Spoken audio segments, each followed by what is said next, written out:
Hello, welcome to smart study class.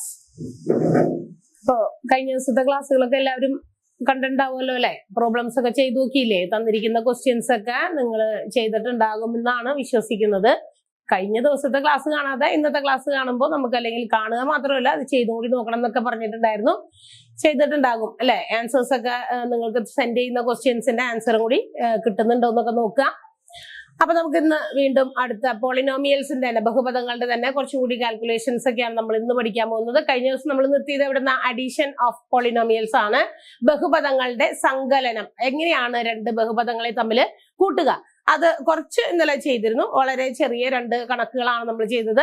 ഇന്ന് നമുക്ക് കുറച്ചുകൂടി അതിന്റെ എക്സ്റ്റെൻഡഡ് കുറച്ചും കൂടി, അതായത് ഇപ്പൊ ഡിഗ്രി ഓഫ് പോളിനോമിയൽ വലുതായി വരുമ്പോൾ, അതായത് first degree, second degree, third degree, fourth degree, അങ്ങനെ പല ഡിഗ്രീസ് ഓഫ് പോളിനോമിയൽസ് ഉണ്ടല്ലോ. അപ്പൊ ഇത്തരം വ്യത്യസ്ത പോളിനോമിയൽസുകളെ എങ്ങനെയാണ് നമ്മൾ രണ്ടെണ്ണം അല്ലെങ്കിൽ മൂന്നെണ്ണം ഒക്കെ കൂട്ടുക എന്നുള്ളതാണ് നമ്മൾ അടുത്തത് പഠിക്കാൻ പോകുന്നത്. അപ്പൊ ഒന്ന് രണ്ട് പ്രോബ്ലംസ് അതിന്റെ തന്നെ വീണ്ടും നമുക്ക് ചെയ്യാം.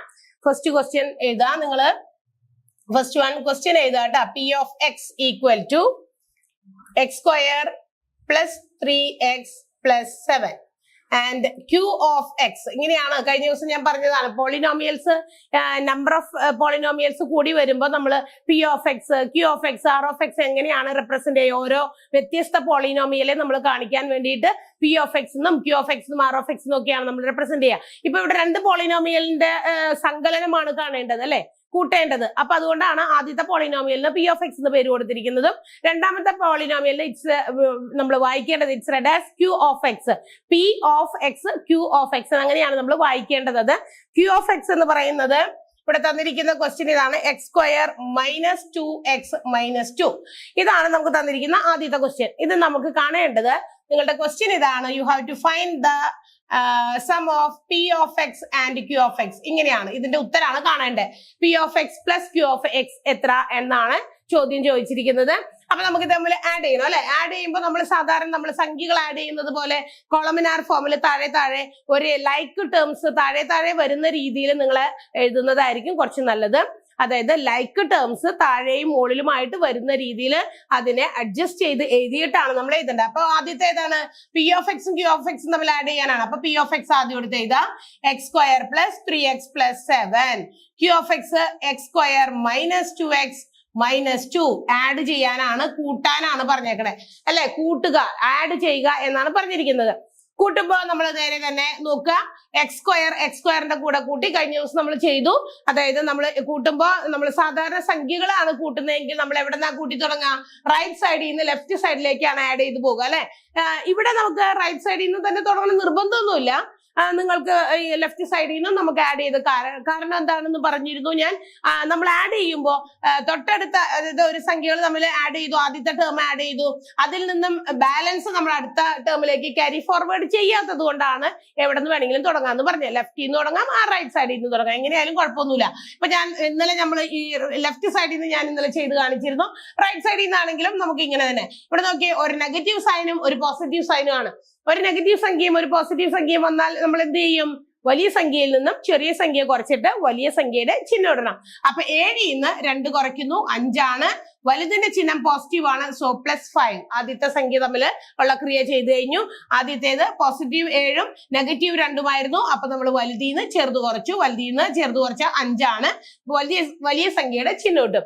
അടുത്ത ടേമിലേക്ക് വരാം. നമ്മൾ 3x മൈനസ് 2x ആണ്. 3xന്റെ സൈൻ പോസിറ്റീവും 2xന്റെ സൈൻ നെഗറ്റീവും ആയതുകൊണ്ട് 3x ഇതും അതുപോലെ തന്നെ വലുതിൽ നിന്ന് ചെറുത് കുറയ്ക്കാം. 3xൽ നിന്ന് 2x കുറച്ചാൽ ബാക്കി 1x ആണ്. നമ്മൾ പറഞ്ഞിട്ടുണ്ട് എപ്പോഴും കോ എഫിഷ്യന്റ് 1 ആയിട്ട് വന്നാൽ ഗുണോത്തരം, ഇന്നലത്തെ ക്ലാസ്സിൽ പറഞ്ഞതല്ലേ. അപ്പൊ ഗുണോത്തരം 1 എന്ന് നമ്മൾ സാധാരണ എഴുതാറില്ല, അത് ഒരു ഭംഗിക്കുറവാണ്. അതുകൊണ്ട് തന്നെ സിംപ്ലി എക്സ് നമ്മൾ എഴുതിയാൽ മതി. 3x നിന്ന് 2x പോയിഞ്ഞാൽ 1x ആണ്. ഇറ്റ്സ് റിട്ടൺ ആസ് എക്സ് ആയിട്ട് എഴുതുന്നു. വലിയ സംഖ്യയുടെ ചിഹ്നം പോസിറ്റീവ് ആയതുകൊണ്ട് പ്ലസ് വരുന്നു. ഇനി X square plus X square that is 2x square. ഇത് ഇവിടെ നിന്ന് എഴുതിയാലും റൈറ്റ് സൈഡിൽ നിന്ന് എഴുതിയാലും ലെഫ്റ്റ് സൈഡിൽ നിന്ന് എഴുതിയാലും സെയിം ആൻസറേ കിട്ടുള്ളൂ. കാരണം നമ്മൾ അവിടെ നിന്ന് ശിഷ്ടം ഒന്നും ഇങ്ങോട്ടേക്ക് ക്യാരി ഫോർവേഡ് ഒന്നും ചെയ്യുന്നില്ല എന്നതുകൊണ്ട് തന്നെയാണ് അതിന്റെ അർത്ഥം. അപ്പോ നമ്മൾ കണ്ടല്ലോ എങ്ങനെയാണ് നമ്മൾ പി ഓഫ് എക്സ് എന്ന് പറയുന്ന ഒരു പോളിനോമിയലും ക്യൂ ഓഫ് എക്സ് എന്ന് പറയുന്ന ഒരു പോളിനോമിയലും തമ്മിൽ ആഡ് ചെയ്തതെന്ന് കണ്ടില്ലേ. അടുത്തൊരു ക്വസ്റ്റ്യൻ ചെയ്യാം. രണ്ടാമത്തെ ക്വസ്റ്റ്യൻ വീണ്ടും നിങ്ങൾ ക്വസ്റ്റ്യൻ എടുത്തെഴുതാ ശ്രദ്ധിച്ച്.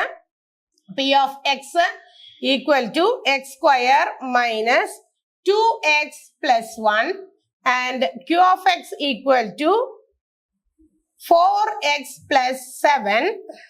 വീണ്ടും നിങ്ങളോട് പറഞ്ഞിരിക്കുന്നത് find the value of p of x plus q of x. Add ചെയ്യുന്ന കണക്കുകളാണ് നമ്മളിപ്പോ ചെയ്തുകൊണ്ടിരിക്കുന്നത്, അതുകൊണ്ട് തന്നെ രണ്ടും ആഡ് ചെയ്യുന്നതാണ്. അപ്പൊ നോക്കിയേ, ഇവിടെയും നമ്മൾ നേരത്തെ എഴുതിയതുപോലെ you have to first arrange the polynomials according to the like terms in the columnar form. Columnar ഫോമിൽ നമ്മൾ എന്ത് ചെയ്യാം, ആ ലൈക്ക് ടേംസ് ഒരുപോലെ വരുന്ന രീതിയിൽ, താഴെ മുകളിലും വരുന്ന രീതിയിൽ നമുക്കൊന്ന് ആദ്യം അറേഞ്ച് ചെയ്യാം. പി ഓഫ് എക്സ് ആദ്യം എടുത്ത് എഴുതാം, x square minus 2x plus 1. ഇനി ക്യൂ ഓഫ് എക്സ് തുടങ്ങുന്ന എവിടുന്നാണ്, 4x എന്നാണ്. എന്ന് വെച്ചാൽ എക്സ് സ്ക്വയർ സെക്കൻഡ് ഡിഗ്രിയുടെ ആ ഒരു പോളിനോമിയലിന്റെ ടേം അവിടെ ഇല്ല. സെക്കൻഡ് ഡിഗ്രി പോളിനോമിയലിൽ വരുന്ന ടേം എക്സ് സ്ക്വയർ എന്ന് പറയുന്ന ഒരു ടേം ഇല്ലാത്തതുകൊണ്ട് ഇത് തുടങ്ങുന്നത് 4x എന്ന് പറയുന്ന ഫസ്റ്റ് ഡിഗ്രിയുടെ അവിടെ നിന്നാണ്. അതുകൊണ്ട് തന്നെ 4x കൊണ്ടുപോയി എക്സ് സ്ക്വയറിന്റെ അടിയിൽ എഴുതരുത്, തെറ്റിപ്പോകും. എക്സ് എഴുതേണ്ടത് 4x എഴുതേണ്ടത് 2xന്റെ അടിയിലാണ്. പോസിറ്റീവ് പ്ലസ് ആണ്, ഇവിടെ സൈൻ ഒന്നും ഇല്ല. അതുകൊണ്ട് 4x പ്ലസ് 7 എന്ന് പറയുന്ന കോൺസ്റ്റന്റ് ടേം നമ്മൾ അവിടെ എഴുതുന്നു, ആഡ് ചെയ്യുന്നു. അപ്പൊ എക്സ് സ്ക്വയറിന്റെ അടിയിൽ സംഖ്യ ഇല്ലല്ലോ, സങ്കടമൊന്നും വേണ്ട. അവിടെ സംഖ്യ ഇല്ലാത്തതാണ് നമുക്ക് തന്നിരിക്കുന്ന ക്വസ്റ്റ്യനിൽ. ആദ്യത്തെ പോളിനോമിയൽ പി ഓഫ് എക്സ് എന്ന് പറയുന്നത് ഒരു സെക്കൻഡ് ഡിഗ്രി പോളിനോമിയലും ക്യൂ ഓഫ് എക്സ് എന്ന് പറയുന്നത് ഒരു ഫസ്റ്റ് ഡിഗ്രി ഒന്നാംകൃതി ബഹുപദവുമാണ്. അപ്പൊ ഒരു രണ്ടാംകൃതി ബഹുപദം ഒരു ഒന്നാംകൃതി ബഹുപദവും തമ്മിലാണ് കൂട്ടേണ്ടത്. അതുകൊണ്ട് തന്നെ ആദ്യത്തേനകത്ത് ആ സ്ക്വയറിന്റെ ഭാഗമുണ്ട്, ഇവിടെ ഇല്ല എന്നുള്ളത് കൊണ്ട് നമുക്ക് ഈ എക്സ് സ്ക്വയറിനെ നമുക്ക് താഴോട്ടേക്ക് ഇറക്കി എഴുതാം. സാധാരണ നമ്മുടെ സംഖ്യകൾ വെച്ച് കൂട്ടുമ്പോൾ നമ്മൾ അങ്ങനെയല്ലേ, കഴിഞ്ഞ ദിവസം ഞാൻ കാണിച്ചതാണ്. 1 2 3 4 എന്ന് പറയുന്ന ഒരു സംഖ്യ 656 കൊണ്ട് കൂട്ടിയാൽ നമ്മൾ ഇങ്ങനെ കൂട്ടും അല്ലെ, 10 ബാലൻസ് 1 ഇവിടെ എഴുതും, 5 3 8 1 9 ഇറക്കി എഴുതും, 6 2 8 ഇറക്കി എഴുതും. അതിനുശേഷം ഇവിടെ 1 എന്ന് പറയുന്ന സംഖ്യയുടെ കൂടെ വേറെ ഒന്നും കൂട്ടാനില്ലെങ്കിൽ വെറുതെ കളയില്ല, നമ്മള് ആ സംഖ്യ താഴോട്ട് ഇറക്കി എഴുതും. അതുപോലെ തന്നെ നമ്മൾ ഇവിടെ എന്ത് ചെയ്തു, എക്സ് സ്ക്വയർ താഴോട്ട് ഇറക്കി എഴുതി. ഇനി അടുത്ത സ്റ്റെപ്പില് നമ്മൾ നേരത്തെ ചെയ്ത പോലെ ഇവിടെ പ്ലസ് 4x ഇവിടെ മൈനസ് 2x, വലിയ സംഖ്യയിൽ നിന്നും ചെറിയ സംഖ്യ കുറച്ച് വലുതിന്റെ ചിഹ്നം ഇവിടെ 4x ഇന്ന് 2x പോയാൽ ബാക്കി 2x, വലുതിന്റെ ചിഹ്നം പോസിറ്റീവ് ആണ്, പോസിറ്റീവ് ഇടുന്നു. ഇവിടെ ഒരേ സൈൻ ആണ്, രണ്ടും പോസിറ്റീവ് സൈൻ ആണ്. സംഖ്യകൾ തമ്മിൽ കൂട്ടുക, അതേ ചിഹ്നം ഇടുക. 7 1 8 പോസിറ്റീവ് ആണ്, പ്ലസ്. അപ്പൊ നമുക്ക് കിട്ടുന്ന answer X square plus 2x plus 8 എന്നാണ്. കണ്ടല്ലോ. അപ്പൊ ഈ പോളിനോമിയൽ വേറെ രീതിയിലാണ്. ഇത് രണ്ടും സെക്കൻഡ് ഡിഗ്രി പോളിനോമിയൽസ് ആയിരുന്നു, രണ്ടാംകൃതി ബഹുപദമായിരുന്നു. ആദ്യത്തെ ക്വസ്റ്റ്യനിൽ രണ്ടെണ്ണവും. രണ്ടാമത്തെ ക്വസ്റ്റ്യനിൽ ഒരെണ്ണം ഒരു സെക്കൻഡ് ഡിഗ്രിയും ഒരെണ്ണം ഒരു ഫസ്റ്റ് ഡിഗ്രിയും തമ്മിൽ എങ്ങനെ കൂട്ടിയിരിക്കുന്നു എന്നാണ് നമ്മൾ കാണിച്ചിരിക്കുന്നത്. അപ്പൊ രണ്ടും തമ്മിലുള്ള വ്യത്യാസം മനസ്സിലാക്കി ചെയ്യാം. അടുത്ത ക്വസ്റ്റ്യൻ, തേർഡ് ക്വസ്റ്റ്യൻ എഴുതാം. P of X equal to X square plus 4x plus 8. അടുത്തത് q of X equal to negative x square plus 7.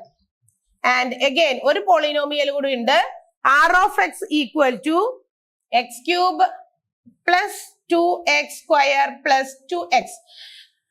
വ്യത്യസ്തമായ രീതിയിൽ ഓരോ പ്രോബ്ലം എങ്ങനെ ചെയ്യുന്നതെന്നാണ് നമ്മൾ കാണുന്നത്. ഇവിടെ നോക്കിയേ, അടുത്ത പോളിനോമിയൽ നിങ്ങൾ കാണേണ്ടത് you have to find the value of p of x plus q of x plus r of x. ഇത് മൂന്നും കൂടി കൂട്ടിയാൽ എന്ത് കിട്ടും എന്നാണ്. നമുക്ക് വേണമെങ്കിൽ മൂന്നും ഒരുമിച്ച് എഴുതാം, അല്ലെങ്കിൽ ആദ്യം രണ്ടെണ്ണം കൂട്ടിയിട്ട് മൂന്നാമത്തേത് അതിന്റെ കിട്ടുന്ന ആൻസറിനോടൊപ്പം ഒന്ന് കൂട്ടി എഴുതിയാലും മതി. അപ്പൊ എങ്ങനെ വേണമെങ്കിലും നമുക്ക് ചെയ്യാം. അപ്പൊ നമ്മൾ എഴുതുമ്പോൾ ശ്രദ്ധിക്കേണ്ടത് നേരത്തെ പറഞ്ഞതുപോലെ ലൈക്ക് ടേംസ് താഴെ താഴെ വരുന്ന രീതിയിൽ അറേഞ്ച് ചെയ്യുക എന്നുള്ളതാണ് ആദ്യം നമ്മൾ ചെയ്യേണ്ട ഒരു ടാസ്ക് എന്ന് പറയുന്നത്. അപ്പൊ നമ്മൾ എഴുതുമ്പോൾ എപ്പോഴും പോളിനോമിയൽസ് അതിന്റെ സ്റ്റാൻഡേർഡ് രൂപത്തിലാണോ എന്ന് നോക്കണം. പിന്നെ ലൈക്ക് ടേംസ് നേരെ നേരെ താഴെ വരുന്നുണ്ടോ എന്ന് നോക്കണം. എന്നിട്ട് മാത്രമേ ആഡ് ചെയ്യാൻ പാടുള്ളൂ. അപ്പൊ നമുക്ക് ആദ്യം പി ഓഫ് എക്സും ക്യൂ ഓഫ് എക്സും മാത്രം എടുത്ത് ഇത് രണ്ടും ആഡ് ചെയ്താലോ നോക്കാം. നമുക്ക് ആദ്യത്തേത് X square plus 4x plus 8 എന്ന് പറയുന്നത് എഴുതി. അടുത്ത ക്യൂ ഓഫ് എക്സ് നമുക്ക് തന്നിരിക്കുന്നത് നെഗറ്റീവ് എക്സ് സ്ക്വയർ ആണ്. അപ്പൊ എക്സ് സ്ക്വയറിന്റെ തന്നെ ലൈക്ക് ടേം ആണ് വരുന്നത്. എക്സ് സ്ക്വയറിന്റെ താഴെ തന്നെ എഴുതുന്നു, പക്ഷെ അതിന്റെ സൈൻ നെഗറ്റീവ് ആയതുകൊണ്ട് നെഗറ്റീവ് ഇട്ടു. ഇനി പ്ലസ് 7 ആണുള്ളത്. ഇവിടെ ഒരു വാല്യൂ ഉണ്ട്, നമുക്ക് അവിടെ വാല്യൂ ഇല്ല. അത് നമുക്ക് അവിടെ എഴുതണം നിർബന്ധമൊന്നുമില്ല. വേണമെങ്കിൽ നമുക്ക് അവിടെ വാല്യൂ ഇല്ല എങ്കിൽ എന്ന് വെച്ചാൽ നമ്മളുടെ ഫസ്റ്റ് ഡിഗ്രിയുടെ താഴെ 4x എന്ന് പറയുന്ന വേരിയബിളിന്റെ താഴെ സംഖ്യ ഒന്നുമില്ല. വേണമെങ്കിൽ നിങ്ങൾക്ക് അവിടെ ഒരു 0 ഇട്ട് കൊടുത്ത് അവിടെ ഒന്ന് ഫില്ല് ചെയ്തിട്ട് നിങ്ങൾക്ക് അടുത്ത പ്രോസസ്സിലേക്ക് പോകാം. അപ്പൊ നമുക്ക് ആഡ് ചെയ്യാം. നോക്കാം, ഇവിടെ നെഗറ്റീവ് ഒരു സംഖ്യ, പോസിറ്റീവ് ഒരു സംഖ്യ. വലുതിൽ നിന്ന് ചെറുത് കുറച്ച്, വലുതിന്റെ ചിഹ്നം എന്ന് പറഞ്ഞല്ലോ എക്സ് സ്ക്വയറിൽ നിന്ന് എക്സ് സ്ക്വയർ കുറയ്ക്കുക. എക്സ് സ്ക്വയറിൽ നിന്ന് എക്സ് സ്ക്വയർ കുറച്ചാൽ എത്രയാണ്? 0 ഇസ് ദ ആൻസർ. അവിടെ 0 പ്ലസ്. അടുത്ത 4x കൂടെ ഇവിടെ സംഖ്യ ഒന്നും ഉണ്ടായിരുന്നില്ല, 4x തന്നെ നമ്മൾ താഴേക്ക് ഇറക്കി എഴുതുന്നു. പ്ലസ് ഇവിടെ രണ്ടും സെയിം സൈൻ ആണ്, 8 7 കൂട്ടി എഴുതുന്നു 15. അപ്പൊ ആൻസർ എന്താ വരിക? 4x + 15 എന്ന് കിട്ടി. ഏതൊക്കെ തമ്മിൽ ഇപ്പൊ നമ്മൾ കൂട്ടിയുള്ളൂ? ഇത് p of x ഉം ഇത് q of x ഉം മാത്രമേ ആഡ് ചെയ്തിട്ടുള്ളൂ. കണ്ടല്ലോ. ഇനി നമുക്ക് കാണേണ്ടതുണ്ട്, ഇത് രണ്ടും കൂട്ടി കിട്ടിയ ഒരു ആൻസർ ഉണ്ട്. അതിന്റെ ഒപ്പം നമ്മൾ എന്ത് ചെയ്യണം? r of x കൂടി ആഡ് ചെയ്യണം അല്ലെ? r of x എന്ന് പറയുന്നത് കൂടി കൂട്ടണം. അപ്പൊ നമുക്ക് കൂട്ടി കിട്ടിയത് ആദ്യത്തെ രണ്ടും കൂട്ടിയപ്പോ നമുക്ക് കിട്ടിയത് 4x + 15 ആണ്. അടുത്ത ഒരു പോളിനോമിയൽ നമ്മൾ കൂട്ടാനുണ്ട്. ഏതാണത്? x³ + 2x². ഈ രണ്ട് ടേംസും നമുക്ക് കിട്ടിയിരിക്കുന്ന ഇപ്പോഴത്തെ ക്വസ്റ്റ്യന് നമുക്ക് രണ്ടെണ്ണം നമ്മൾ ആഡ് ചെയ്തപ്പോ കിട്ടിയതിനകത്തില്ല, ആ രണ്ട് ടേം ഇല്ല അവിടെ. നമുക്കുള്ളത് x³ നമുക്ക് ഇതിനകത്ത് ഇല്ലാത്ത ഒരു ടേം ആണ്, അതുകൊണ്ട് ഇങ്ങോട്ട് നീക്കി എഴുതി. x² എന്ന് പറയുന്ന ടേമും നമുക്ക് കിട്ടിയിരിക്കുന്ന ആൻസറിനകത്തില്ല, അതും നീക്കി എഴുതി. അടുത്തത് +2x നമുക്ക് എവിടെ എഴുതണം? 4x നേരെ മുകളിൽ എഴുതുക. അതാണ് വലിയ പോളിനോമിയൽ, അതുകൊണ്ടാണ് ആദ്യം അത് എഴുതിയത് കേട്ടോ. വലിയ നീട്ടമുള്ള പോളിനോമിയൽ ഇതാണ്, അതുകൊണ്ട് അത് എഴുതി. അടുത്ത പോളിനോമിയൽ ഒരു ഫസ്റ്റ് ഡിഗ്രി പോളിനോമിയൽ അല്ലേ, അപ്പൊ രണ്ട് ടേം ഉള്ളു അതിനകത്ത്. കണ്ടല്ലോ, 4x ഉം 15 മാത്രമേ ഉള്ളൂ. ഇനി ഈ 15 വരുന്ന കോൺസ്റ്റന്റ് ടേം നമുക്ക് തന്നിരിക്കുന്ന r of x നകത്തില്ല. അപ്പൊ then you can write the 0 വേണമെങ്കിൽ എഴുതി നമുക്ക് ആഡ് ചെയ്യാം. 15 0 ആണ്, 15 പ്ലസ് 4x ഉം 2x ഉം കൂട്ടിയാൽ 6x. രണ്ടും പോസിറ്റീവ് സംഖ്യയാണ് 6x. മറ്റേ സംഖ്യകളൊന്നും താഴെ ഇല്ലാത്തത് കൊണ്ട് 2x² ഇറക്കി എഴുതാം, x³ താഴെ ഇറക്കി എഴുതാം. So the answer is x³ + 2x² + 6x + 15 എന്നാണ് ആൻസർ. ആഡ് ചെയ്യുമ്പോൾ ശ്രദ്ധിക്കേണ്ട പോളിനോമിയൽസ് തമ്മിൽ, ബഹുപദങ്ങൾ തമ്മിൽ കൂട്ടുമ്പോൾ ശ്രദ്ധിക്കേണ്ട കുറച്ച് കാര്യങ്ങൾ ഇതൊക്കെയാണ്. ഒന്ന്, പോളിനോമിയൽ നമുക്ക് തന്നിരിക്കുന്ന പോളിനോമിയൽസ് അതിന്റെ സ്റ്റാൻഡേർഡ് രൂപത്തിലാണോ എന്ന് നോക്കുക. ആണെങ്കിൽ അതിനുശേഷം അല്ലെങ്കിലും അത് നമ്മൾ സ്റ്റാൻഡേർഡ് ഫോമിലേക്ക് കൊണ്ടുവരിക. എന്നിട്ട് നമ്മൾ ആഡ് ചെയ്യാൻ വേണ്ടി എഴുതുമ്പോൾ ഇതുപോലെ കോളംനാർ ഫോമിൽ എഴുതുമ്പോൾ നമ്മൾ എഴുതേണ്ടത് ലൈക്ക് ടേംസ് താഴെയും മുകളിലും വരുന്ന രീതിയിൽ തന്നെ വേണം. അതായത് x³ താഴെ തന്നെ എഴുതണം. അതുപോലെ തന്നെ x² വാല്യൂ ഉള്ള ടേംസ് x² വാല്യൂവിന്റെ ടേംസിന്റെ അടുത്ത് തന്നെ എഴുതാം, മുകളിലും താഴെയായിട്ട് എഴുതാം. x ടേംസ് അതിന്റെയും നേരെ തന്നെ എഴുതി വരണം. കോൺസ്റ്റന്റ് ടേം എപ്പോഴും ലാസ്റ്റ് അറ്റത്തായിട്ട് അതിന്റെ നേരെ വരുന്ന രീതിയിൽ എഴുതാം. ഇപ്പൊ 3 പോളിനോമിയൽസ് ഒക്കെ ഉണ്ടെങ്കിൽ നിങ്ങൾ തെറ്റിക്കാതിരിക്കാൻ വേണ്ടി ആദ്യത്തെ 2 പോളിനോമിയൽ നമ്മൾ ആഡ് ചെയ്യാം. അതിനുശേഷം മൂന്നാമത്തെ പോളിനോമിയൽ ആ കിട്ടിയ ആൻസറിന്റെ കൂടെ നമുക്ക് ആഡ് ചെയ്യാം. അപ്പൊ ഇതാണ് 3 രീതിയിലുള്ള പോളിനോമിയൽസിന്റെ അഡീഷൻ ആണ് നമ്മൾ ബോർഡിൽ കാണിച്ചത്. ആദ്യത്തേത് ഒരേ പോലെയുള്ള 2 തേർഡ് ഡിഗ്രി പോളിനോമിയൽസ് ആയിരുന്നു, അത് രണ്ടും നമ്മൾ കൂട്ടി ആൻസർ എഴുതി. അടുത്തത് നമ്മൾ ചെയ്ത് ഒരു സെക്കൻഡ് ഡിഗ്രിയും ഒരു ഫസ്റ്റ് ഡിഗ്രിയും നമ്മൾ ആഡ് ചെയ്തത് എഴുതി. അടുത്തതിൽ നമ്മൾ ഒരു സെക്കൻഡ് ഡിഗ്രി പോളിനോമിയലും ഒരു തേർഡ് ഡിഗ്രി പോളിനോമിയലും അങ്ങനത്തെ 3 എണ്ണം വെച്ചിട്ടുള്ള അഡീഷൻ ആണ് നമ്മൾ പോളിനോമിയൽ ആഡ് ചെയ്തത്. കിട്ടിയല്ലോ. അപ്പൊ ഈ അഡീഷൻ എല്ലാവർക്കും മനസ്സിലായിട്ടുണ്ടാവും എന്ന് വിചാരിക്കുന്നു.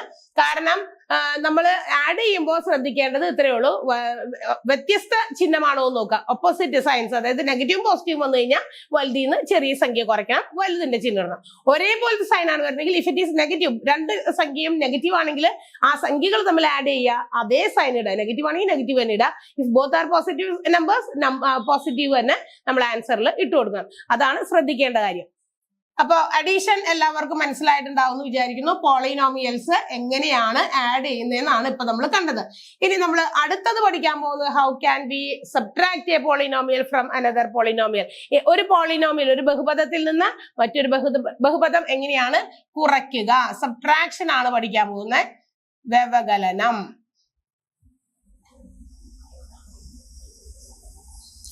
അപ്പൊ നമുക്ക് ഒരു എക്സാമ്പിളിലൂടെ തന്നെ ഈ പോളിനോമിയൽസ് എങ്ങനെയാണ് കുറയ്ക്കുക നമുക്ക് നോക്കാം. നമ്മൾ ആഡ് ചെയ്യുന്നത് പോലെ തന്നെയാണ് നമ്മൾ സബ്ട്രാക്ഷൻ ചെയ്യുന്നത്, പക്ഷെ ചെറിയൊരു വ്യത്യാസം മാത്രം. ഈ സബ്ട്രാക്ഷൻ എന്ന് പറയുന്ന അതിന് വേണ്ടിയിട്ട് മാത്രമായിട്ട് നമ്മൾ എന്തെങ്കിലും ഒരു ചെറിയൊരു സ്റ്റെപ്പ് കൂടി കാണാനുണ്ട്. ഉദാഹരണം, എക്സാമ്പിൾ നമുക്ക് നോക്കാം. ഞാനിവിടെ ഒരു ക്വസ്റ്റ്യൻ എഴുതാം. x + 6 - x + 4. അതായത് ഇവിടെ ഒരു ഫസ്റ്റ് ഡിഗ്രി 2 പോളിനോമിയൽസ് ആണ് കൊടുത്തേക്കണേ. ഒരു x + 6 എന്ന് പറയുന്ന ഒരു ഫസ്റ്റ് ഡിഗ്രി പോളിനോമിയൽ, x + 4 എന്ന് പറയുന്ന മറ്റൊരു ഫസ്റ്റ് ഡിഗ്രി പോളിനോമിയൽ. ഈ 2 പോളിനോമിയലും തമ്മിൽ കുറയ്ക്കുക. അതുകൊണ്ടല്ലോ മൈനസ് എന്ന് പറയുന്ന ചിഹ്നമാണ് നടുക്ക് കിടക്കുന്നത്. കുറയ്ക്കണം. അപ്പൊ നമുക്ക് എങ്ങനെ കുറയ്ക്കാം? ഇപ്പൊ എഴുതിയതുപോലെ തന്നെ വേണമെങ്കിൽ കുറയ്ക്കാം, അല്ലെങ്കിൽ ഈ രീതിയിൽ തന്നെ കുറയ്ക്കാം. അതെങ്ങനെയാണെന്ന് ആദ്യം പറയാം. കാരണം ഇത് ഇപ്പൊ ഇങ്ങനെയാണല്ലോ ഇങ്ങനെ എഴുതി വെച്ചിരിക്കുന്നത്, ഹൊറിസോണ്ടൽ ആയിട്ട് എഴുതി വെച്ചിരിക്കുന്നത് കൊണ്ട് ആദ്യത്തെ പോളിനോമിയൽ നമ്മൾ അങ്ങനെ തന്നെ എടുത്ത് എഴുതുന്നു, വിത്തൗട്ട് ദ ബ്രാക്കറ്റ്. ബ്രാക്കറ്റ് ഇല്ലാതെ ആദ്യത്തെ പോളിനോമിയൽ താഴേക്ക് അങ്ങനെ തന്നെ ഇറക്കിയതാ. അതിനുശേഷം ഇവിടെ മൈനസ് ആണല്ലോ കിടക്കണേ. ഈ മൈനസ് കൊണ്ട് ഈ ബ്രാക്കറ്റിനകത്തുള്ള എല്ലാത്തിനെയും അങ്ങോട്ട് ഗുണിക്കാം. Minus into X minus X, വീണ്ടും മൈനസ് ഇൻറ്റു 4 -4. അതായത് ഒരു നെഗറ്റീവ് സംഖ്യയും ഒരു പോസിറ്റീവ് സംഖ്യയും തമ്മിൽ മൾട്ടിപ്ലൈ ചെയ്യുമ്പോൾ always the answer will be negative. എപ്പോഴും നമുക്ക് കിട്ടുന്ന ആൻസർ എന്തായിരിക്കണം? നെഗറ്റീവ് ആയിരിക്കണം. എപ്പോഴും ഗുണിക്കുമ്പോൾ മാത്രം നെഗറ്റീവും ഒരു പോസിറ്റീവ് സംഖ്യ തമ്മിൽ ഗുണിക്കുമ്പോൾ ഉത്തരം നെഗറ്റീവ് ആയിരിക്കും. അപ്പൊ നമുക്ക് ഇനി അങ്ങനെയാണെങ്കിൽ നമ്മൾ ഈ ബ്രാക്കറ്റ് കൊണ്ട് ഗുണിച്ച് അങ്ങോട്ട് പുറത്തേക്ക് എടുത്തു. ബ്രാക്കറ്റ് പിന്നെ എഴുതേണ്ട ആവശ്യമില്ല. ഈ ബ്രാക്കറ്റ് റിമൂവ് ചെയ്യാൻ വേണ്ടിയിട്ടാണ് ബ്രാക്കറ്റിന്റെ പുറത്ത് കിടന്ന ഐതർ ഒരു സംഖ്യ ആയിക്കോട്ടെ അല്ലെങ്കിൽ ഒരു സൈൻ.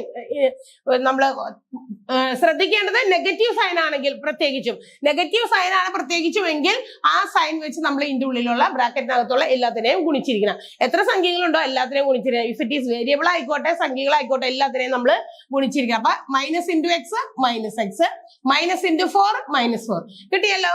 ഇത് നമുക്ക് ചെയ്യുമ്പോ നോക്കിയേ, എക്സ് മൈനസ് എക്സ്, ഇത് നോക്കിയേ, ഇത് ഒരു എക്സ് പോസിറ്റീവും ഒരു എക്സ് നെഗറ്റീവും. വലുതിന് ചെറുത് കുറച്ച് വലുതിന്റെ എന്ന് വെച്ചാൽ എക്സിന്ന് എക്സ് കുറച്ചാൽ 0, അത് വെട്ടിക്കളഞ്ഞാൽ മതി. 0 എന്ന് നമ്മൾ എഴുതേണ്ട ആവശ്യമില്ല. എക്സിന്ന് എക്സ് കുറച്ച് 0 ആയി പോയി. അടുത്തത് ഏതുള്ളത്? 6 -4, 6ന്ന് 4 കുറച്ചു. നമുക്ക് എത്ര ഉത്തരം കിട്ടുക? 2 ഉത്തരം കിട്ടിയത്. ഇത് ഈ രീതിയിൽ നമ്മൾ ഇങ്ങനെ ഹൊറിസോണ്ടൽ ആയിട്ട് എഴുതിയിരിക്കുന്നു. ബ്രാക്കറ്റ് ഓപ്പൺ ചെയ്ത് എഴുതി. എന്നിട്ട് നമുക്ക് കിട്ടിയ ആൻസർ എത്രയാണ്? വെറും 2 ആണ്. ആ 2 നമുക്ക് ആൻസർ കിട്ടിയ. ഇത് നമുക്കൊന്ന് കോളമിനാർ ഫോമിൽ എഴുതി വെക്കാം. എക്സ് പ്ലസ് 6 മൈനസ് ചെയ്യണം. ഏതിൽ നിന്ന്? എക്സ് പ്ലസ് 4 മൈനസ് ചെയ്യേണ്ടത്. ഇവിടെ ശ്രദ്ധിക്കുക. ഇതാ ഇപ്പോഴാണ് ഞാൻ നേരത്തെ പറഞ്ഞ കാര്യം ഒന്ന് ശ്രദ്ധിക്കേണ്ടത്. ഒരു ബഹുപദത്തിൽ നിന്ന് മറ്റൊരു ബഹുപദം കുറയ്ക്കേണ്ടി വരുമ്പോൾ നമ്മൾ ഇവിടെ എന്താ ചെയ്തത്? നേരത്തെ ഇവിടെ ചെയ്തപ്പോ നമ്മൾ ഈ ബ്രാക്കറ്റ് കൊണ്ട് അങ്ങോട്ട് ഗുണിച്ച്. ഇവിടെയും ചെറിയൊരു കാര്യം ചെയ്യാനുണ്ട്. കുറയ്ക്കേണ്ടി വരുമ്പോൾ മൈനസ് ആണ് ചിഹ്നം, പ്ലസ് അല്ല. നേരത്തെ നമ്മൾ ചെയ്തത് ഇവിടെ പ്ലസ് എന്ന് പറയുന്ന ചിഹ്നം ഇട്ടിട്ടാണ്. ഇനി മൈനസ് ആണ് ചെയ്യേണ്ടത്. മൈനസ് ചെയ്യുമ്പോൾ എന്താ ചെയ്യേണ്ടതെന്ന് അറിയാമോ? നമ്മൾക്ക് ഈ മൈനസ് ചെയ്യേണ്ട പോളിനോമിയൽ ഏതാണോ, അതായത് കുറയ്ക്കേണ്ട പോളിനോമിയൽ ഉണ്ടല്ലോ, താഴെ എഴുതിയിരിക്കുന്ന സംഖ്യയാണ്. ഇപ്പൊ 36ന്ന് 12 കുറയ്ക്കുക എന്ന് പറഞ്ഞാൽ 12 അല്ലേ കുറയ്ക്കേണ്ടത്, അടി കിടക്കുന്നത്. അതുകൊണ്ട് ഈ അടി കിടക്കുന്ന താഴെ കിടക്കുന്ന പോളിനോമിയലിന്റെ എല്ലാം ചിഹ്നം നമ്മൾ അങ്ങോട്ട് മാറ്റണം. ഇപ്പൊ ഇഫ് ഇറ്റ് ഈസ് നെഗറ്റീവ് ഉള്ളത് പോസിറ്റീവ് ആകും, പോസിറ്റീവ് ഉള്ളത് നെഗറ്റീവ് ആകും. അതാണ് ശ്രദ്ധിക്കേണ്ട കാര്യം ഉണ്ടെന്ന് പറഞ്ഞത്. അത് മാത്രമേ ശ്രദ്ധിക്കാനുള്ളൂ. അതായത് ഇവിടെ ഇപ്പൊ എക്സിന്റെ സൈൻ എന്താണ്? മുമ്പിൽ ചിഹ്നമൊന്നും ഇല്ലെങ്കിൽ അതിന്റെ ചിഹ്നം എന്തായിരിക്കാം? പോസിറ്റീവ് ആണ്. അപ്പൊ നമ്മൾ അത് എന്താക്കണം? നെഗറ്റീവ് ആക്കണം. കണ്ടല്ലോ. അതുപോലെ പോസിറ്റീവ് 4 ആണ് ഇടുന്നത്. അപ്പൊ അതെന്താക്കണം? നെഗറ്റീവ് ആക്കണം. നമ്മൾ നെഗറ്റീവ് പോസിറ്റീവ് ഈ ചിഹ്നം മാറ്റി കഴിഞ്ഞാൽ പിന്നെ നമ്മൾ ഇട്ടുകൊടുത്ത ആ ചിഹ്നത്തിനാണ് പ്രാധാന്യം. ഇത് നമ്മൾ ഇവിടെ മാറ്റി എഴുതിയ ചിഹ്നമാണ് ശ്രദ്ധിക്കേണ്ടത്. എന്നിട്ട് നോക്കാം. ഇത് നെഗറ്റീവായി, ഇത് പോസിറ്റീവായി. മൈനസ് ചെയ്യേണ്ട സമയത്ത് മാത്രമേ നമ്മൾ ഇങ്ങനെ ഒരു പ്രോസസ് ചെയ്യേണ്ട കാര്യമുള്ളൂ. അതായത് കുറയ്ക്കേണ്ട പോളിനോമിയലിന്റെ ഒക്കെ ചിഹ്നം മാറ്റുക. നെഗറ്റീവ് ഉള്ളത് പോസിറ്റീവ് ആക്കുക, പോസിറ്റീവ് ഉള്ളത് നെഗറ്റീവ് ആക്കുക. എന്നിട്ട് നമ്മൾ സാധാരണ നേരത്തെ ചെയ്ത പോലെ ആഡ് ചെയ്യാൻ വേണ്ടി എന്താ ചെയ്തേ? കൂട്ടാൻ വേണ്ടി നമ്മൾ എന്താ ചെയ്ത? അത് തന്നെ പിന്നെ നമ്മൾ ആലോചിച്ചാൽ മതി. എക്സ് ഒരു നെഗറ്റീവ് ഒരു പോസിറ്റീവ്, വലുതിന് ചേർത്ത് കുറച്ച്, വലുതിന്റെ ചിഹ്നം 0. അടുത്തത് 6 -4 ആണ്. ഒരു നെഗറ്റീവ് ഒരു പോസിറ്റീവ് വന്നിരിക്കുന്നു, വലുതിന് ചേർത്ത് കുറച്ച്, വലുതിന്റെ ചിഹ്നം പോസിറ്റീവ് 2 ആണല്ലോ ഉത്തരം കിട്ടിയത്. കണ്ടല്ലോ. ഈ ആൻസറും ഇവിടെയും സെയിം രീതിയിൽ തന്നെ നമ്മൾ ചെയ്തു. രണ്ടിലും ഒരു ആൻസർ തന്നെയാണ് കിട്ടുക. അപ്പൊ ഇത്രയും ശ്രദ്ധിക്കേണ്ടുള്ളൂ. പോളിനോമിയൽസ് ബഹുപദങ്ങൾ തമ്മിൽ കുറയ്ക്കുമ്പോൾ നമ്മൾ എന്താ ചെയ്യേണ്ടത്? കുറയ്ക്കേണ്ട പോളിനോമിയൽ ഏതാണോ അതിന്റെ എല്ലാം ചിഹ്നം മാറ്റുക. ഈ ചിഹ്നം മാറ്റുന്ന രീതി തന്നെയാണ് ഇവിടെയും ചെയ്തത്. എങ്ങനെ? നമ്മൾ ഈ മൈനസ് കൊണ്ട് ചിഹ്നം മാറ്റുക എന്ന് പറഞ്ഞാൽ ഈ നെഗറ്റീവ് കൊണ്ട് ഇതിന്റെ അകത്ത് ഗുണിക്കുമ്പോൾ എല്ലാത്തിനും ചിഹ്നം മാറും. ഇപ്പൊ ഇവിടെ പോസിറ്റീവ് ആയിരുന്നു എക്സ്, അത് നെഗറ്റീവായി മാറി. കണ്ടോ? Negative X. ഈ പോസിറ്റീവ് 4 ആയിരുന്നു, അത് ഇപ്പുറത്തേക്ക് താഴേക്ക് വന്നപ്പോ എന്തായി? നെഗറ്റീവ് 4 ആയി. അത് ഹൊറിസോണ്ടൽ രീതിയിൽ അങ്ങനെ എഴുതിയപ്പോ നമ്മള് അവിടെ അത് പറഞ്ഞില്ല എന്ന് മാത്രം. അതുകൊണ്ടാണ് ഇവിടെ നെഗറ്റീവ് കൊണ്ട് ഗുണിക്കാൻ പറഞ്ഞത്. ഇവിടെ നമ്മൾ ഇങ്ങനെ എഴുതുമ്പോ കോളംനാർ ഫോമിൽ അഡ്ജസ്റ്റ് ചെയ്ത് എഴുതുമ്പോ എന്ത് ചെയ്യണം? താഴെ കിടക്കുന്ന ആ പോളിനോമിയലിന്റെ ഒക്കെ ചിഹ്നം മാറ്റി കൊടുക്കുക. എന്നിട്ട് നമ്മൾ സാധാരണ കൂട്ടുക എന്നുള്ള പ്രോസസ് എങ്ങനെയാണോ ചെയ്ത ആ രീതിയിൽ തന്നെ ചെയ്യാം. നമുക്ക് ഒരു ക്വസ്റ്റ്യനും കൂടിയും ചെയ്തു നോക്കാം. നിങ്ങൾ ഒപ്പം ചെയ്തോളൂ കേട്ടോ. ക്വസ്റ്റ്യൻ ഇതാണ്. x+2 - x+3. അപ്പൊ ഇതെങ്ങനെ ചെയ്യും എന്നൊന്ന് നോക്കിയേ. രണ്ട് രീതിയിലും സെയിം ആൻസർ തന്നെ കിട്ടണ്ടോന്ന് നിങ്ങളൊന്ന് നോക്കാം. ആദ്യത്തെ രീതി ഞാനിങ്ങനെ ഹൊറിസോണ്ടൽ ആയിട്ട് തന്നെ ചെയ്യാം. x+2 നമ്മൾ ബ്രാക്കറ്റ് ഇല്ലാതെ അങ്ങനെ തന്നെ എഴുതുന്നു. മൈനസ് കൊണ്ട് ഈ ബ്രാക്കറ്റ് ഗുണിക്കുന്നു. -x -3 -3. So the answer is x-ഉം പോസിറ്റീവ് നെഗറ്റീവ് വെട്ടിപ്പോകുന്നു. 2 -3 ആണ്. വലിയ സംഖ്യയിൽ നിന്നും ചെറിയ സംഖ്യ കുറച്ച് വലുതിന്റെ ചിഹ്നം 2ന്ന് 3 കുറച്ചാൽ പറ്റില്ല. നമുക്ക് 3 2 കുറയ്ക്കാം. 1 വലുതിന്റെ ചിഹ്നം നെഗറ്റീവ്, -1 ആണ് ആൻസർ. ഈ രീതിയിൽ നമുക്കൊന്ന് മറ്റേതും ചെയ്തു നോക്കാം. x+2 മൈനസ് ആണ് x+3 ആണല്ലോ. ചിഹ്നം മാറ്റണം. ഇവിടെ നെഗറ്റീവ് ആകും, ഇത് പോസിറ്റീവ് ആണ്, ഇതും നെഗറ്റീവ് ആകും. ഇവിടെ 0 ആകുന്നു, ഇവിടെ വലുതിന്ന് ചെറുത് കുറച്ചിരുന്നു, -1. തന്നെ ആൻസർ കിട്ടിയല്ലോ. രണ്ട് രീതിയിലും സെയിം ആൻസർ ആണ്. രണ്ട് രീതിയും ഒന്ന് നിങ്ങൾ പഠിച്ചു വെച്ചേക്കുക. ഏത് രീതിയിൽ വേണമെങ്കിലും നിങ്ങൾക്ക് ഉപയോഗിക്കാം. അടുത്ത ക്വസ്റ്റ്യൻ എഴുതാം. 2x - 7 - x - 4 ഏതാണോ എളുപ്പമുള്ള രീതി നിങ്ങൾ ആ രീതിയിൽ തന്നെ ചെയ്യാം. അപ്പൊ ഈ രീതിയിൽ ചെയ്താലും കുഴപ്പമൊന്നുമില്ല, ഏത് രീതിയിലായാലും. അപ്പൊ നിങ്ങൾക്ക് ഇഷ്ടപ്പെട്ട രീതി നിങ്ങൾ ഏത് തന്നെങ്കിലും ഫോളോ ചെയ്യാം. ഇപ്പൊ 2x - 7 - x - 4. ഇപ്പൊ ഞാൻ ഈ രീതി രണ്ടാമത്തെ രീതി മാത്രമേ ചെയ്യുന്നുള്ളൂ. -x - 4 താഴെ കൊണ്ടുവന്ന് എഴുതുന്നു. അപ്പോഴും നമ്മൾ എഴുതുമ്പോൾ ശ്രദ്ധിക്കണം, ലൈക്ക് ടേംസ് താഴെ വരുന്ന രീതിയിൽ വേണം. ആഡ് ചെയ്തപ്പോ ചെയ്ത പോലെ തന്നെ അവിടെ മാറാൻ പാടില്ല. എക്സിന്റെ താഴെ x²ന്റെ താഴെ x3ന്റെ താഴെ കോൺസ്റ്റന്റ് ടേമിന്റെ താഴെ. അപ്പൊ നേരത്തെ ചെയ്ത പോലെ നമുക്ക് എന്താ ചെയ്യാം, ഇതിന്റെ ചിഹ്നം മാറ്റാം. പോസിറ്റീവ് ആണ്, ഇത് നെഗറ്റീവ് ആകും. ഇത് നെഗറ്റീവ് ആണ്, ഇത് പോസിറ്റീവ് ആകും. കണ്ടല്ലോ, ഇത് നെഗറ്റീവ് ആണ് ഓൾറെഡി, ഇത് പോസിറ്റീവ് ആകും. ഇപ്പൊ 2x-ന്ന് 1x കുറയ്ക്കണം. കാരണം എന്താ, ഒരെണ്ണം പോസിറ്റീവ് ഒരെണ്ണം നെഗറ്റീവ് ആണ്. വലുതിന്ന് ചെറുത് കുറയ്ക്കാം, വലുതിന്റെ ചിഹ്നം ഇടാം. 2x-ൽ നിന്ന് 1x പോയാൽ ബാക്കി 1x. 1x 1 എഴുതാറില്ല, പോസിറ്റീവ് ആണ്, നമ്മൾ ഇടേണ്ട ആവശ്യമില്ല. ഇവിടെയും അതുപോലെ തന്നെ വലിയ സംഖ്യയിൽ നിന്നും ചെറിയ സംഖ്യ കുറയ്ക്കുക, വലുതിന്റെ ചിഹ്നം ഇടാൻ. 7-ന്ന് 4 കുറച്ചാൽ 3, വലിയ സംഖ്യയുടെ ചിഹ്നം നെഗറ്റീവ്. അപ്പൊ x - 3 is the answer. x - 3 ആണ് ആൻസർ. ഞാൻ ഈ രീതി മാത്രമേ ചെയ്തുള്ളൂ. നിങ്ങൾ മറ്റേ രീതിയിൽ ചെയ്ത് ആൻസർ എത്ര വരുമെന്ന് അത് തന്നെ കിട്ടണ്ടോന്ന് നിങ്ങൾ തന്നെ ചെക്ക് ചെയ്ത് നോക്കുക. കിട്ടിയല്ലോ. രണ്ടാമത്തെ ക്വസ്റ്റ്യൻ അതാണ്. അടുത്ത ലാസ്റ്റ് ഒരു ക്വസ്റ്റ്യനും കൂടി നമുക്ക് ചെയ്യാം. 4x² - 2x - 6 - 7x + 6 കുറയ്ക്കാം. ഒന്ന് എഴുതാം. 4x² - 2x - 6 എന്നത് നമ്മൾ ആദ്യം എഴുതുന്നു. കാരണം അതാണ് കുറച്ച് വലിയ സെക്കൻഡ് ഡിഗ്രി പോളിനോമിയൽ ആണ്, അത് ആദ്യം എഴുതി. ഫസ്റ്റ് ഡിഗ്രി പോളിനോമിയൽ എവിടെ നിന്ന് എഴുതണം? ഇവിടെ എഴുതാൻ പറ്റില്ലല്ലോ, ഇവിടെ എഴുതാം. -7x + 6 എന്ന് നമ്മൾ എഴുതുന്നു. മൈനസ് ആണ് ചെയ്യേണ്ടത്, കുറയ്ക്കുക എന്നുള്ള സൈൻ ആണ് നടുക്ക് കിടക്കുന്നത്, ബ്രാക്കറ്റിന്റെ പുറത്ത് കിടക്കുന്നത്. അതുകൊണ്ട് അത് എഴുതുന്നു. നമ്മൾ എന്ത് ചെയ്യുന്നു, ചിഹ്നം മാറ്റണം. ഇത് പോസിറ്റീവ് ആണ്, ഇതെന്താകും, നെഗറ്റീവ് ആകും. ഇത് പോസിറ്റീവ് ആണ്, ഇതും നെഗറ്റീവ് ആകും. So the answer is 4x² നമുക്ക് താഴേക്ക് ഇറക്കി എഴുതണം. അതിൽ നിന്ന് കുറയ്ക്കാൻ വേറെ സംഖ്യകളൊന്നുമില്ല, അതുകൊണ്ട് അത് അങ്ങോട്ട് ഇറക്കി എഴുതുന്നു. ഇവിടെ നോക്കിയേ, നമ്മൾ ഇട്ട് കൊടുത്ത ചിഹ്നമാണ് പിന്നെ നോക്കേണ്ടത്. ഇതും നെഗറ്റീവ്, ഇതും നെഗറ്റീവ്. രണ്ടും ഒരേ സൈൻ വന്നാൽ എന്ത് ചെയ്യണം, സംഖ്യകൾ തമ്മിൽ കൂട്ടുക, അതേ ചിഹ്നം ഇടുക. അപ്പൊ 7ഉം 2ഉം കൂട്ടിയാൽ 9, 9x അതേ ചിഹ്നം മൈനസ് ആണല്ലോ. ഇതും അതുപോലെ നെഗറ്റീവ്, ഇതും നെഗറ്റീവ് ആണ്. നമ്മൾ ഇട്ട് കൊടുത്ത ചിഹ്നമാണ്, ഇവിടെ കിടക്കുന്നതല്ല. മാറ്റി എഴുതി, നമ്മള് സൈൻ മാറ്റി, ബിക്കോസ് മൈനസ് ചെയ്യാനുള്ളത് കൊണ്ട് ഉണ്ടല്ലോ. അപ്പൊ നമ്മള് സംഖ്യകൾ തമ്മിൽ കൂട്ടുക. 12 അതേ ചിഹ്നം ഇടുക, -12 കിട്ടിയല്ലോ. 4x² - 9x - 12 എന്ന് കിട്ടുന്നു. അപ്പൊ നമ്മൾ ഇന്ന് പഠിച്ചത് പോളിനോമിയൽസ്, ബഹുപദങ്ങൾ തമ്മിൽ എങ്ങനെയാണ് കൂട്ടുന്നതും കുറയ്ക്കുന്നതും. കുറയ്ക്കുന്നതിന് വലിയ വ്യത്യാസമില്ല, കൂട്ടൽ തന്നെയാണ് നമ്മൾ ചെയ്യുന്നത്. കൂട്ടുമ്പോൾ ചെയ്യുന്ന അതേ കാര്യങ്ങൾ തന്നെയാണ് നമ്മൾ സബ്ട്രാക്ട് ചെയ്യുമ്പോൾ ചെയ്യുന്നത്. പക്ഷെ ശ്രദ്ധിക്കേണ്ട കാര്യം, കുറയ്ക്കേണ്ട പോളിനോമിയൽ ബഹുപദം ഏതാണോ അത് എന്ത് ചെയ്യണം, അതിന്റെ സൈൻ മാറ്റിയിട്ട് വേണം നമ്മൾ എന്ത് ചെയ്യാൻ, കൂട്ടുന്ന അതേ രീതിയിൽ ചെയ്യാനായിട്ട്. അപ്പൊ ഇന്ന് ചെയ്ത കണക്കുകളൊക്കെ ഒന്നുകൂടി ചെയ്തൊക്കെ നോക്കുക. മനസ്സിലായിട്ടുണ്ടാവും എന്ന് വിചാരിക്കുന്നു. വീണ്ടും അടുത്ത ക്ലാസ്സിൽ കാണാം.